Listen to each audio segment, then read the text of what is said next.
Señoras y señores, buenas tardes. Sean todos cordialmente bienvenidos a este Ministerio de Relaciones Exteriores, donde nos damos cita al encuentro empresarial entre la República Corporativa de Guyana y la República Dominicana. And the Dominican Republic, in favor of the visit of His Excellency Mohammed Ifan Khalid, President of the Cooperative Republic of Guyana. And we also salute the authorities joining us this afternoon. Excelentísimo señor Roberto Álvarez, Mr. Roberto Álvarez, Minister of Foreign Affairs of the Dominican Republic.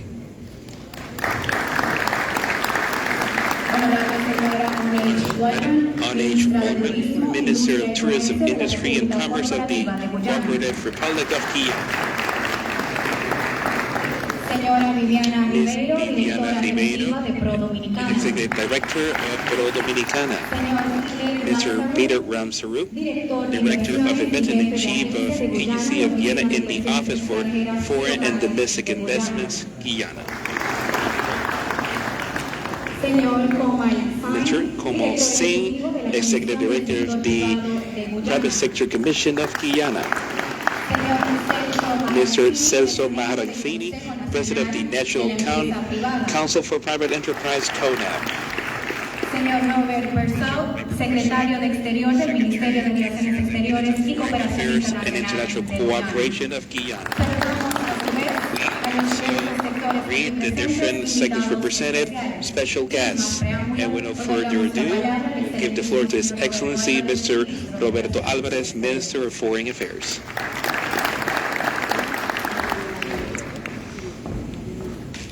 Muy buenas tardes.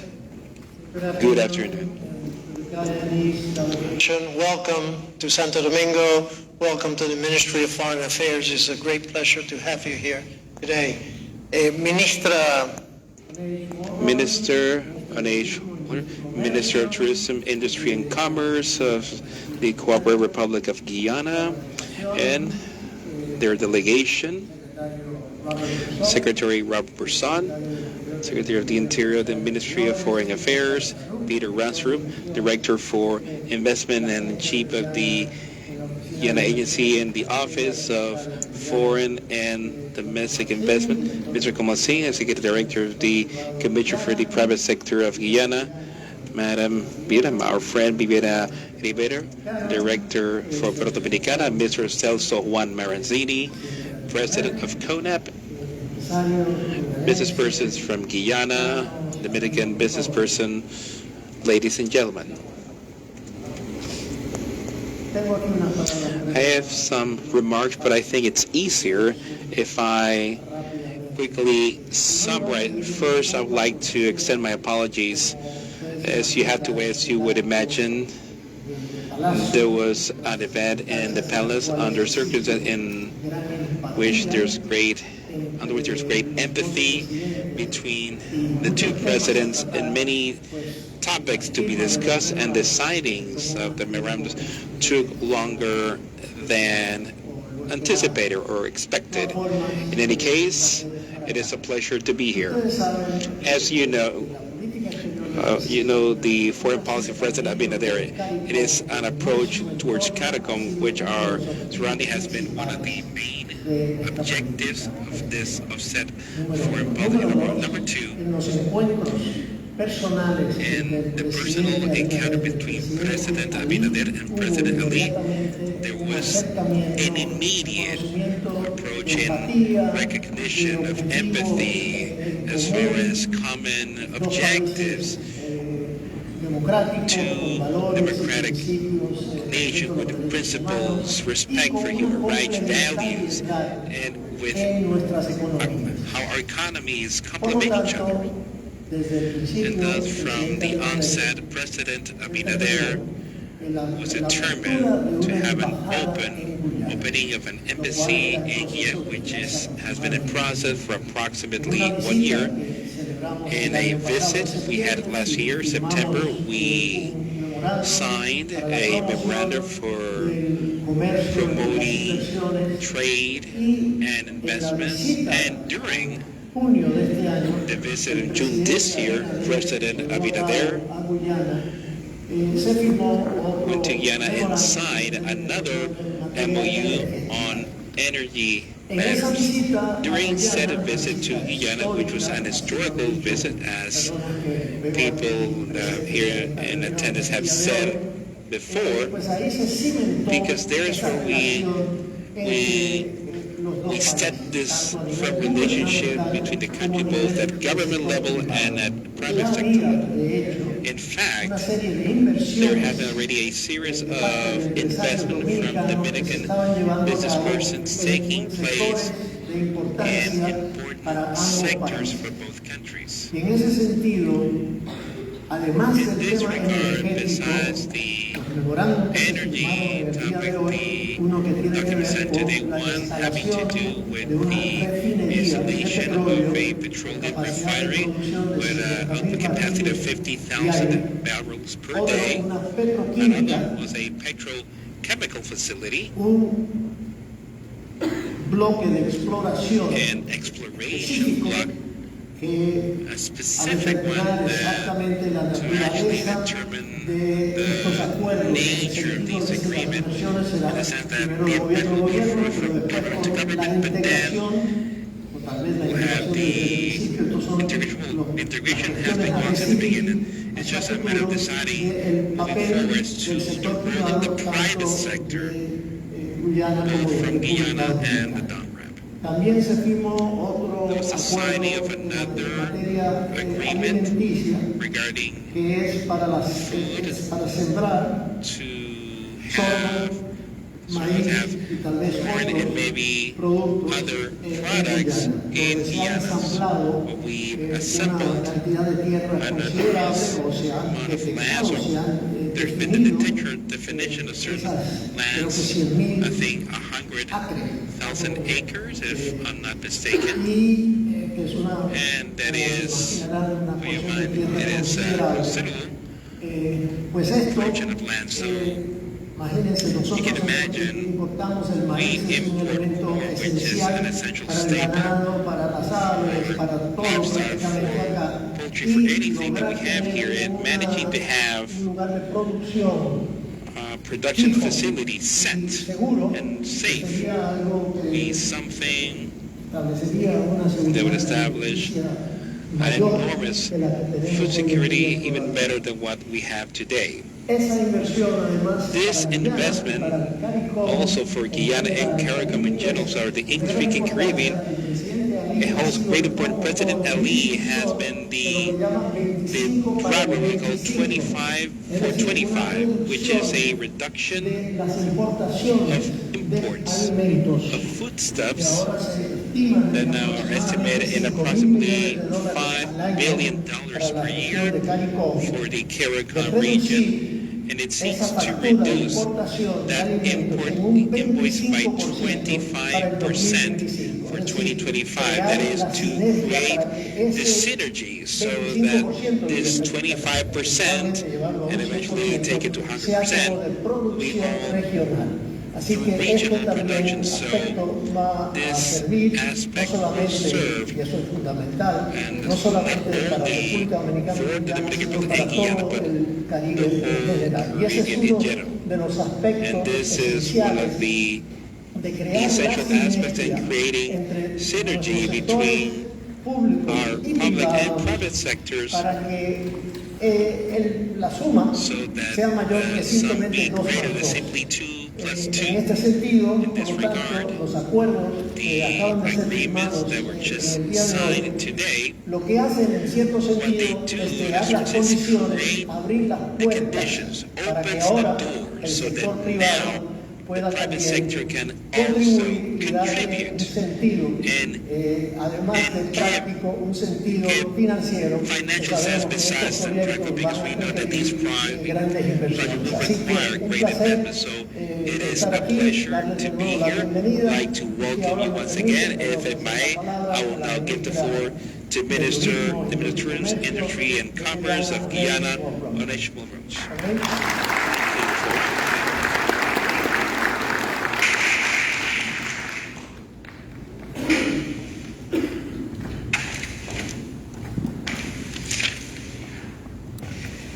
Thank you very much, Minister Roberto Alvarez, Minister of Foreign Affairs of the Dominican Republic, Mrs. Viviana Rivero, Executive Director, Pro Dominicana, Dr. Peter Ramsrud, Chief Executive Officer of the Guyana Office for Investment, Mrs. Celso Mazzarani, sorry if I didn't pronounce it correctly, Chairman of the National Council of Private Enterprise, Mr. Komal Singh, Chairman of the Private Sector Commission of Guyana, members of the private sector of the Dominican Republic, and other dignitaries, members of the Guyanese private sector dignitaries and the Guyanese delegation, members of the media, ladies and gentlemen, fellow starters.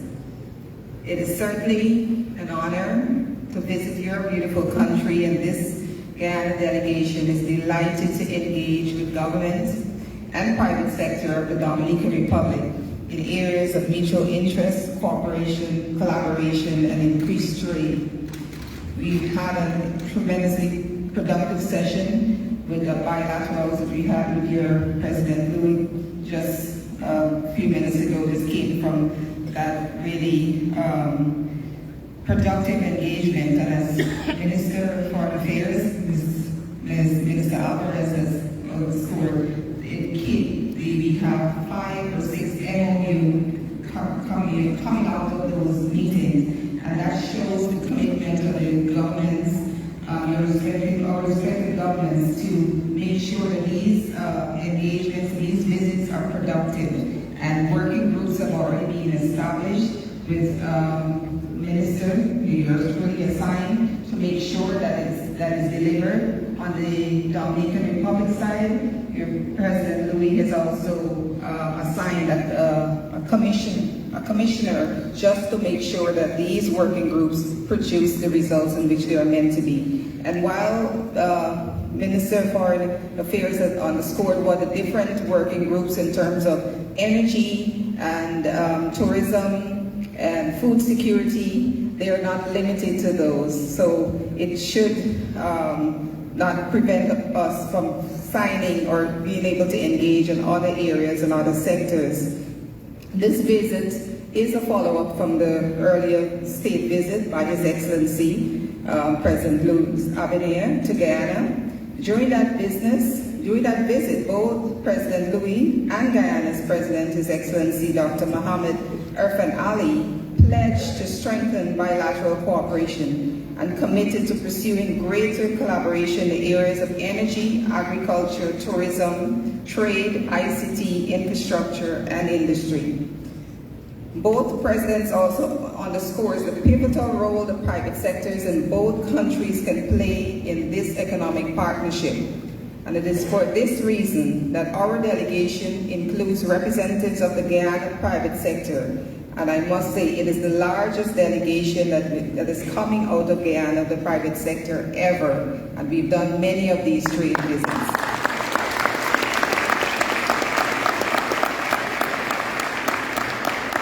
The objective is that we can further the discourse on investment opportunities and partnerships.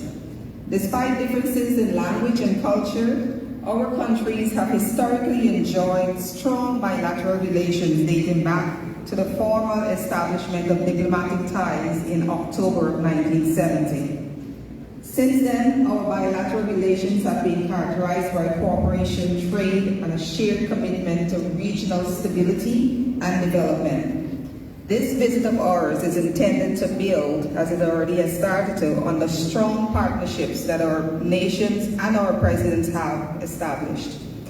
Even with the rapid development taking place in Guyana, our government understands the critical importance of collaboration and strong ties with our international friends. More importantly, our government understands that we must not operate in silos. We do not know it all, and we do not have it all. For example, there are important lessons we can learn from the Dominican Republic. Guyana has leveraged its natural resources, including oil and minerals, to strengthen economic partnerships within the region. The Dominican Republic, on the other hand, boasts a robust manufacturing sector and is becoming a key exporter of textile, cigar, and agricultural products. The Dominican Republic has a robust tourism sector, which saw, I understand, I just learned, 8.5 million visitors in 2022, and is projected to be 10 million visitors by 2023, at the end of 2023. Guyana, on the other hand, is working aggressively to strengthen and develop our tourism sector, which is expected to experience significant growth. The tourism and all the sectors highlighted previously present the potential for collaboration and exchange of ideas as part of a reciprocal relationship.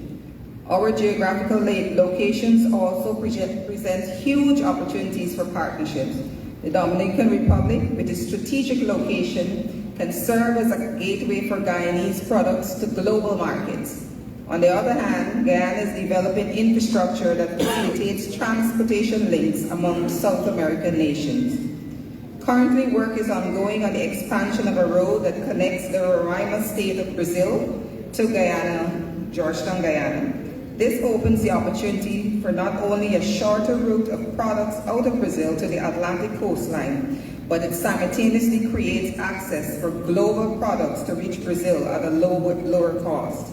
Further, preliminary works are ongoing on the construction of a bridge from Guyana to Suriname, formerly Dutch Guyana.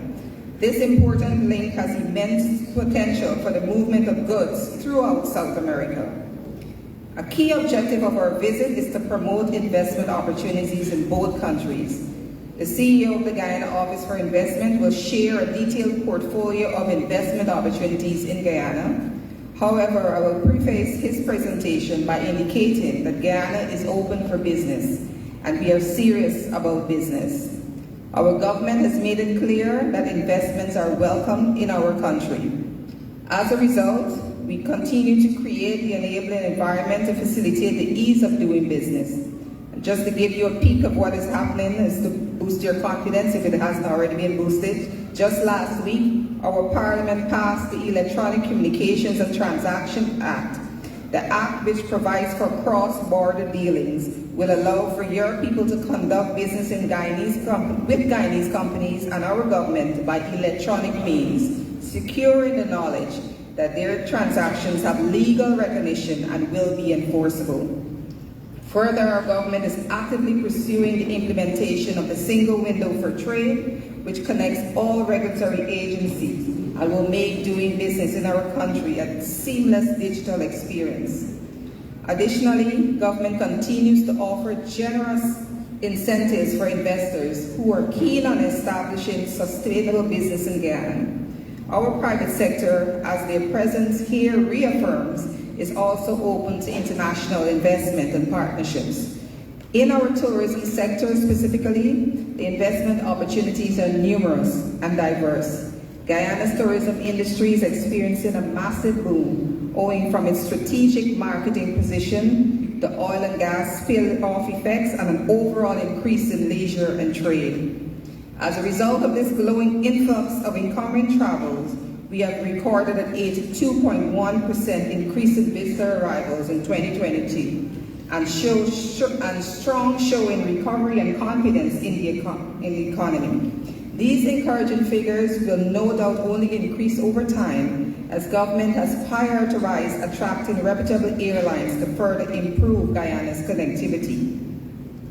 British Airways started the route twice weekly in March of this year to Guyana, and I cannot overstate the positive impact that Skypana will have between the two countries. Guyana is now served by several direct routes to a number of key destinations in North America, Central America, Europe, and the Caribbean. This will certainly boost tourism and trade. With increasing interest and travel, investments are needed to meet the growing demand for accommodation. Investment opportunities exist for the construction of upscale and luxury eco-lodges and resorts, hotel properties, recreational parks, campgrounds, villas, and even apartments and timeshare properties. Entertainment and boating activities are also open to investment opportunities. By fostering I'm confident that the enormous potential that our diverse tourism product embodies will contribute to successful exchanges of tourism workers to develop more shared experiences. This exchange can and will ultimately allow tourism frontline workers to foster a deeper understanding of each other's practices and enhance their collective individual skill sets. In closing, by fostering this level of cultural exchange, we can elevate the quality of service in our destinations, offering travelers a warm and unique experience that will allow them to create lasting experiences.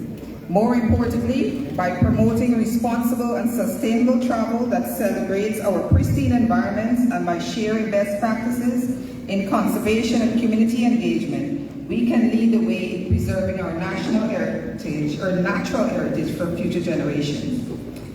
I want to indicate as I close that we understand that we must not only overcome the physical barriers that separates us from the form of the sea. We believe that in like manner, we must bridge the communication barrier that separates us in the form of language. In Guyana, we are planning ahead and moving to address this. Spanish is now mandatory in all primary schools in our countries, and through this policy, we aim to eventually dismantle the language barrier as we pursue even closer linkages with our continental and island neighbors in Latin America. With these few words, I thank you, Your Excellency, for your gracious hospitality. Our delegation looks forward to a fruitful discourse over the rest of the day and tomorrow as we explore further avenues of collaboration, particularly in the areas of trade and investment. Bye.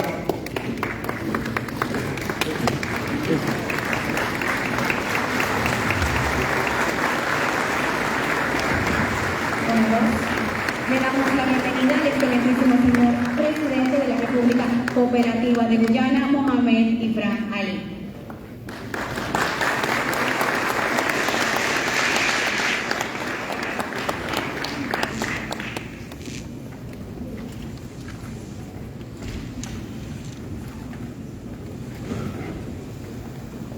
Muchísimas gracias. Welcome, Mr. Yes. I have the honor of welcoming our President, Dr. Mohamed Ibrahim Ali. And I will close by saying that by addressing our challenges and capitalizing On opportunities, Guyana and the Dominican Republic can continue to build on our productive relationship for the mutual benefits of our peoples and the peoples of our region. I thank you.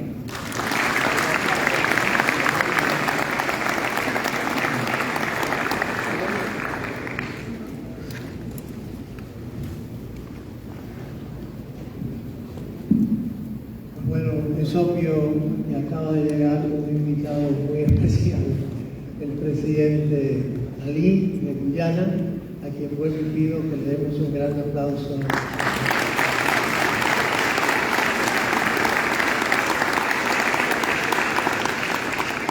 President Ali, the floor is yours. Either stand, speak from here, up to you, sir.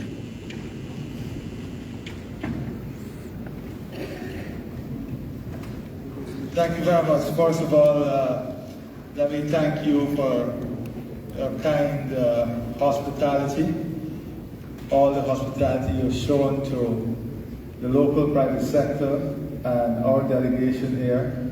I want to recognize the presence of the members of government here in the Dominican Republic and also the members of government from Guyana.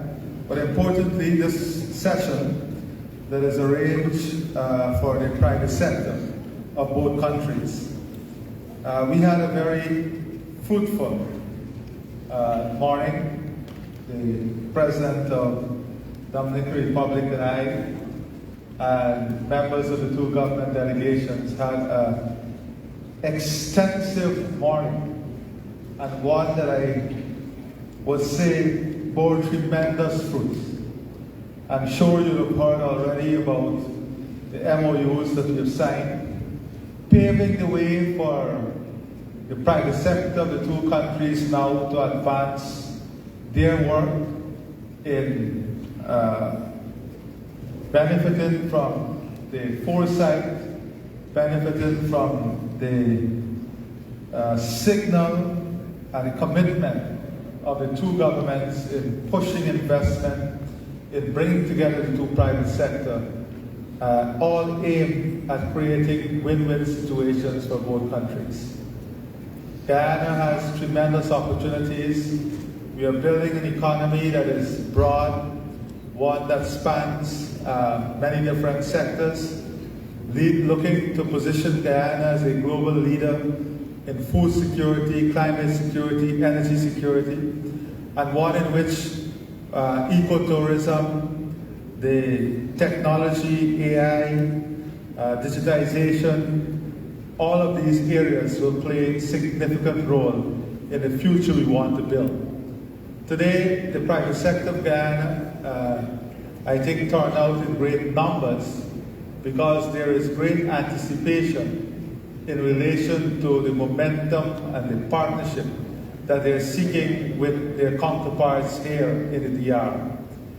So you have members of the private sector ranging from agriculture, agro-processing, construction, entertainment, tourism, manufacturing, industrial development, petrochemicals, and the energy sector. In addition to that, we have many persons from the financial sector here. So I'm hoping that by the end of tomorrow, we can have many businesses forming themselves into consortiums and forming themselves into partnership for the development of Guyana and the development of the DR. Now, in the MOUs that we signed earlier today, there are a number of things that we are going to accomplish. For Guyana, it is the creation of value. We are a country with tremendous natural resources. I don't need to re-emphasize this. It's not only about oil and gas, or gold, or diamond, or bauxite, or silica sand. You know, it's much more than that. The country has very rich and competitive attributes that make us among the top 3% in terms of the best destination for investment in aquaculture. We are well positioned geographically to be the grain capital for this region, corn and soya. And we are also pursuing an energy mix that seeks to incorporate renewable, but one in which natural gas will play an important role in the creation of downstream and upstream businesses. So the opportunities are enormous. Our work here is not only to bring the private sector together, but to see ways in which we can create economic expansion. For Guyana, market expansion is crucial. We can have investment to increase production, but if you don't have a market, then where will the production go? So the DR offers a market, a direct market of more than 20 billion. When you add the role you play in relation to Haiti, it's far more than that. So for our agro-processing commodities, our agriculture commodities, even manufacturing, all of this gives added opportunity for the productive sector in our country and moving into value added for this market. Importantly also is the fact that if you look at refineries around the world, one of the key things today is to have off-takers. reasonable sized markets as off-takers. Here in the DR, because of the size of market, you make a project justifiable because you can create that off-take mechanism that adds to the feasibility of the projects. Your experience, your knowledge, your technology in transport and logistics, in manufacturing and industrial development, all of this are the distinct advantage that you have in supporting our local private sector as we go through this period of restructuring, modernization, expansion of our economic portfolio, and the creation of new opportunities. So